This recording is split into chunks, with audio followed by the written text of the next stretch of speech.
Hello, everybody. My name is Kevin Vanden Wymelenberg, and I'm with the University of Oregon. And today I'm representing the Institute for Health in the Built Environment, giving a talk about designing healthier and more efficient places.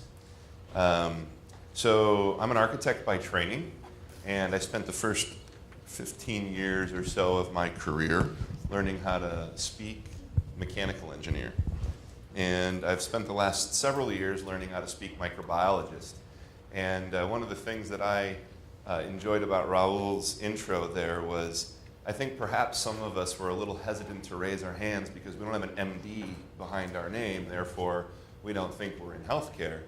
And today's talk, I'm going to pick up on some of Raul's theme of we're all in healthcare if we're touching these facilities.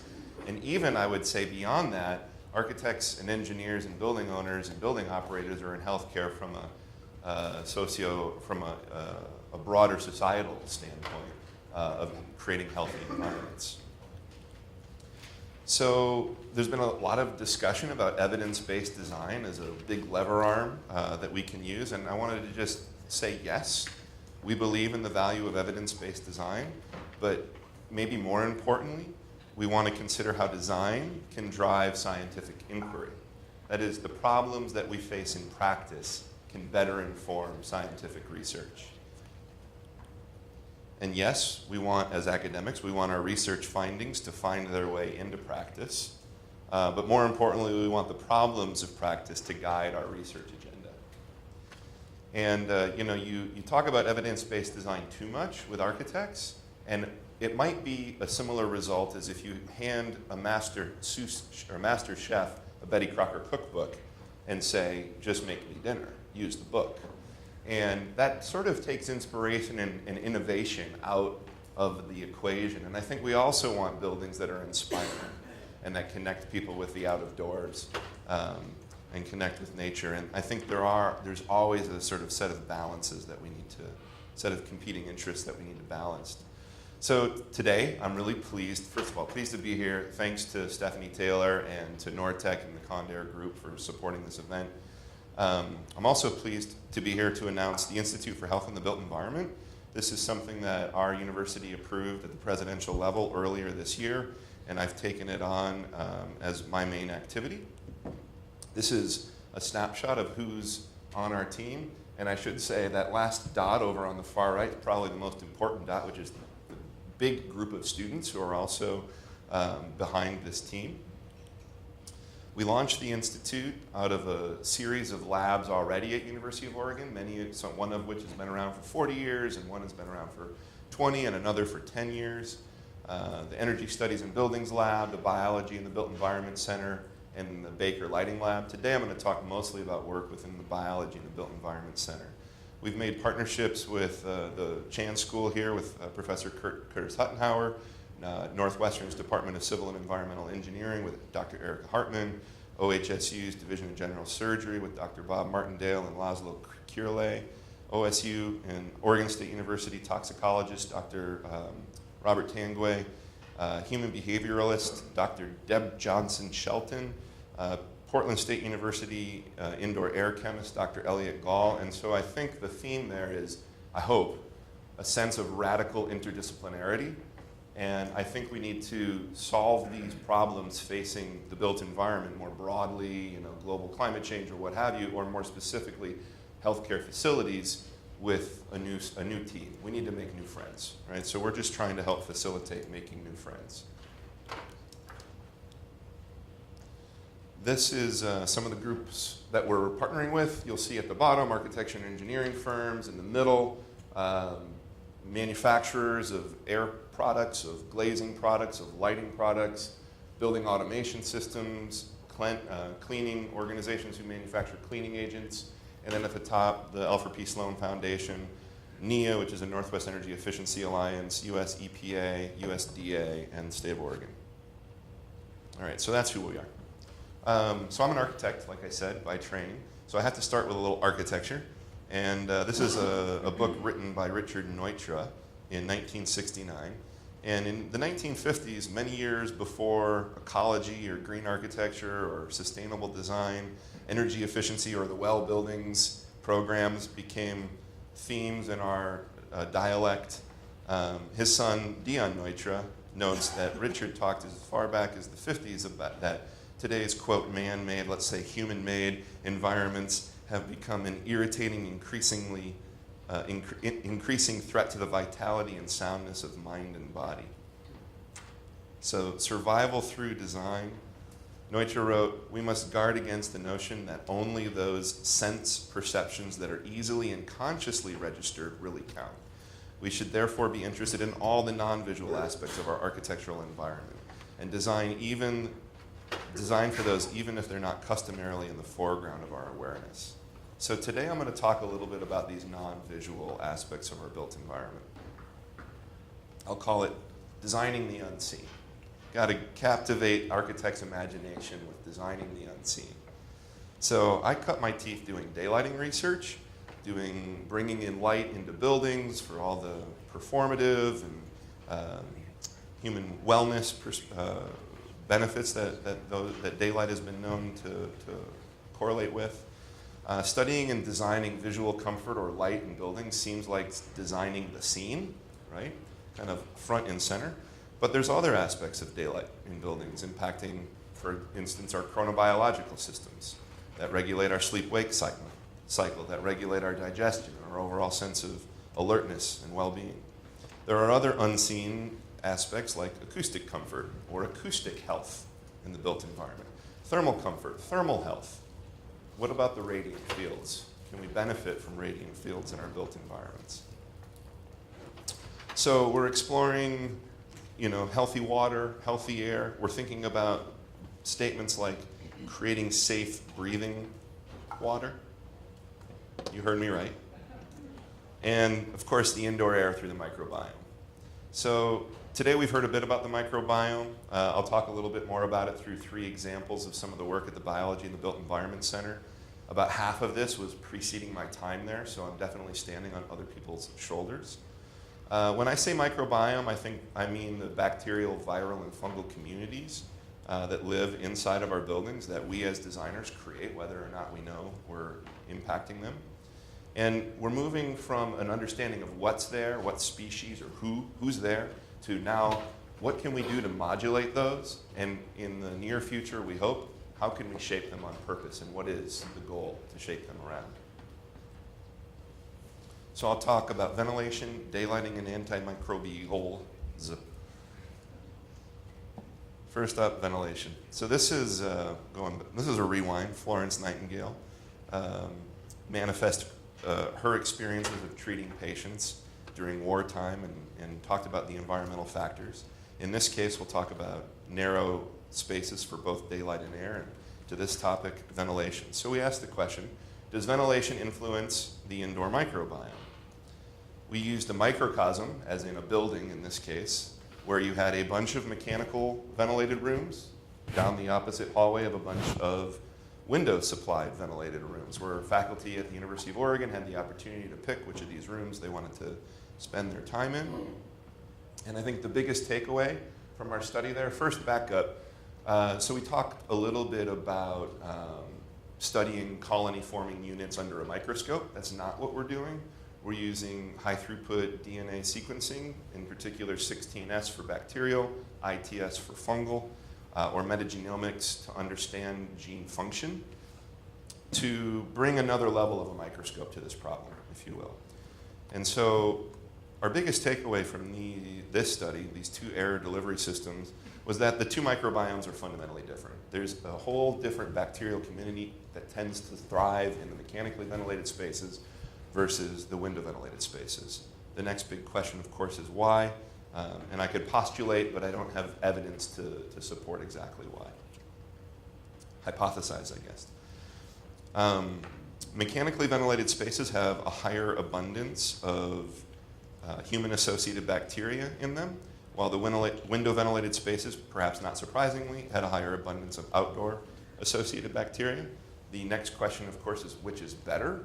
And while science, the big science with a capital S, is still trying to figure this out, we have some anecdotal information. This concept of dirt is good, and exposure diversity is some suggestion that this is a healthy exposure. and perhaps an exposure that we have been less accustomed to, and since we've moved indoors to more sealed buildings and the advent of almost exclusive mechanical ventilation in our spaces. So I think we have to be careful not to overreact. It's always going to be a balanced system. We moved to mechanical ventilation for some really good reasons, and so of course we want to know when should we use and when should we use which and how should we modulate between the two. But to the very simple, relatively speaking, question, does ventilation influence the indoor microbiome? We can definitely say yes. Next up is daylighting, and I just couldn't resist. I have to harken back here. King George II introduced the glass tax in Britain in 1746, and by the mid-1800s, the scientific community of the time was becoming vocal about the health impacts of this tax on glass. In 1845, the first edition of what's now the British Medical Journal, at that point called The Lancet, made an argument that the abolishment of this tax was important because light, in their words, is as necessary to the perfect growth and nutrition of the human frame as is air or food, and whenever it is deficient, health fails and disease appears. So shortly later that year, the glass tax was lifted, and then here in architectural speak, we have the World Expo from 1851 and Sir Joseph Paxton's Crystal Palace. Around this time, in the mid-1800s, we also saw a transformation to germ theory away from miasma theory. By 1877, microbiologists Downes and Blunt discovered that the sterilizing effect of daylight and published their work, researches on the effect of light in bacteria and other organisms. Thank you. So glassmakers jumped to the fray and started selling glass enriched in UV and promoted it as a vitamin. But our question is, does daylighting influence the microbiome? So we created, in this case, literal microcosms, little dollhouses, and we put different exposures of we exposed household dust for 90 days to different amounts and types of visible and ultraviolet light. So one type of glass was enriched in UV, UVA and UVB as we find in the terrestrial atmosphere, not UVC used through electric lamps to sterilize, and then visible light, and then finally dark. We did 2 treatments to look at absolute abundance. Most of the previous work is just about relative abundance, so we want to know absolutely how many bacteria are there. So that's a quantitative polymers chain reaction study, and then we also did what's called PMA, or Propidium monoazide treatment, to look at the cell wall and was it a viable cell or a dead cell, rather. So to unpack this graph, we've got, we've got the bacterial treatment. This is called an ordination plot. It's a 3-dimensional regressional model where you turn the data set around until it best describes the differences between your treatments. And here we can see the dark data in the black dots relative to the visible in the red and the ultraviolet in the blue.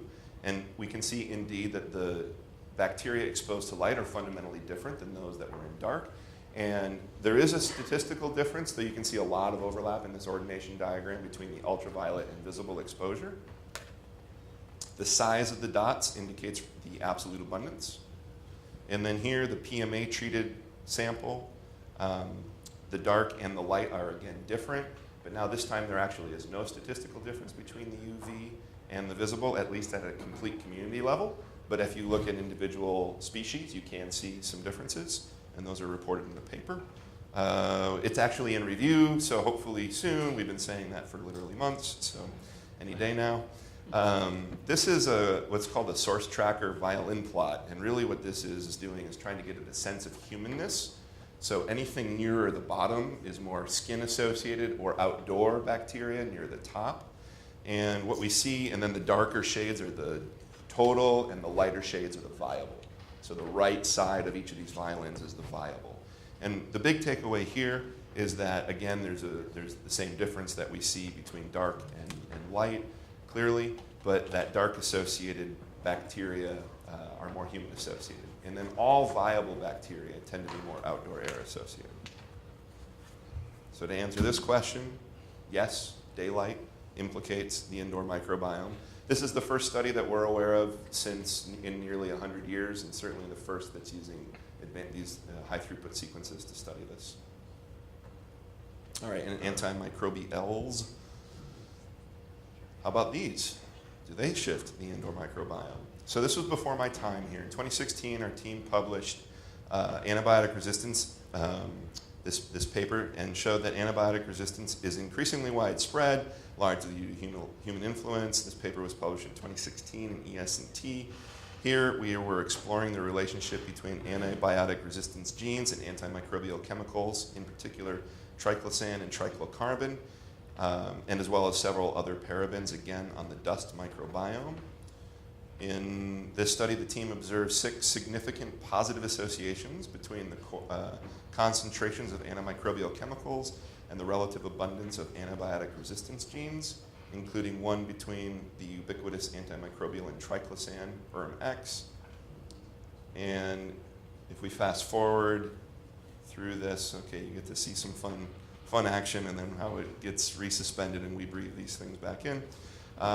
This study was the first to look at the association between antibiotic resistance genes and antimicrobial chemicals in dusts. And I think I've got this right, that ERM-X confers resistance to erythromycin, the common ingredient in a Z-Pak. So our next question was, does this translate at scale? That was one building. So we looked at 42 gyms. We used gyms for several reasons, which I'll talk about another time. And honestly, I could probably spend 20 minutes trying to describe this graphic. So I'm going to give the relatively short version. In this figure, we show, also not even in review yet, this figure shows that across these 46 athletic facilities, a group of 16 bacteria and 1 virus are enriched in spaces with higher concentrations of, in this case, triclosan TCS and triclocarbon TCC, and that these antimicrobial chemicals are associated with increases in proportions of bacteria that have potential antimicrobial drug resistances. So to break this down, the left panel are the 16 bacteria, and the next 2 columns are the 2 antimicrobial chemicals, triclosan and triclocarbon, and all of these are statistically significant results. The darker show higher correlation coefficients, and then these are the colored dots that vary in size represent the co-occurrence of antimicrobial resistant genes in bacteria. That is, the bigger the dot, the more times we see that resistant gene and that bacterium together. So for sake of time, I'm going to pause there, and I'd love to talk more offline about this particular study. So like I said, it's still in analysis, not even in review, so I can't quite say yes yet because we need that peer review process. But stay tuned and we think so. All right, I wanted to show one last concept. How am I doing on time? 6? 5? All right, 5 minutes. The spatial network analysis. So what if our hallways could be thought of as the tributaries between ponds in an ecological, from an ecological sense? What if our ductwork was like the connective tissue between our outdoor ecosystems? And from a theoretical ecologist perspective, buildings are a highly controlled ecosystem that they can get really excited about studying. So years back, we had done a really thorough analysis of the Lillis Business Complex, and this is a spatial representation of what we found from a microbial perspective across that facility. In this case, the colors are not showing up at all, so you can't see them. I don't know why. Dark blue indicates higher than average microbial abundance, and the red is lower than average, with the dark blue in this theoretical model representing bathrooms. Sorry about the color not coming through. So I'm going to skip forward. How could we use that from a healthcare hospital-associated infection perspective? Well, we have our map of ducts and hallways. We know this. We can get this from our BIM models. And if we can cross-reference our BIM models with, let's say, a theoretical database of Clostridium difficile, and start looking at the ward level to see where are C. diff cases found, we might start to learn something about building design or building operation. What if we can get to a finer level of resolution and see that certain zones are really more problematic even across a specific ward, and listen to our nurses who say, when I put patients in that room, they get sick. Can we start to unpack this and try to understand how and why is this dispersal occurring? Probably the human to environment to human pathway. So that's a challenge that we're ahead of, that is ahead of us, and we're really excited about it. Raul, your point of how are we all in healthcare? So how do architects deliver healthcare?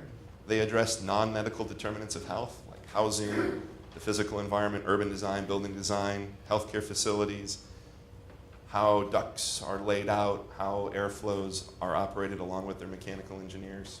So we would love, if you're a researcher in the room and you want to work with us, we would really welcome it. Come and join our team.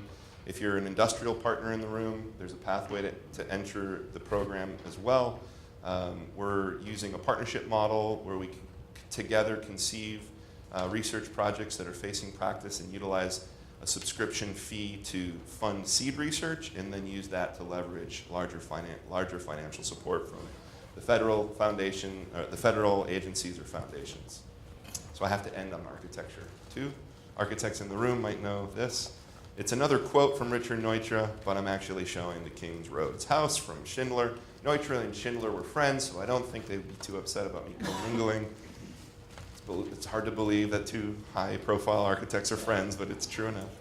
It's been estimated, this is not from them, this is Bradley and Taylor's American Healthcare Paradox. It's been estimated that in the last century, only 10% of our medical conditions are improved through direct healthcare intervention, and that the vast majority are environmental, economic, and social. This is not me, this is not my place to say whether this is true or false, but this is something that the public is reading, if nothing else. And Neutra says, we should therefore be interested in all of the non-visual aspects of our architectural environment. I say for the planet, for our community, for ourselves, let's design the unseen together. This is the team who really makes all this stuff happen.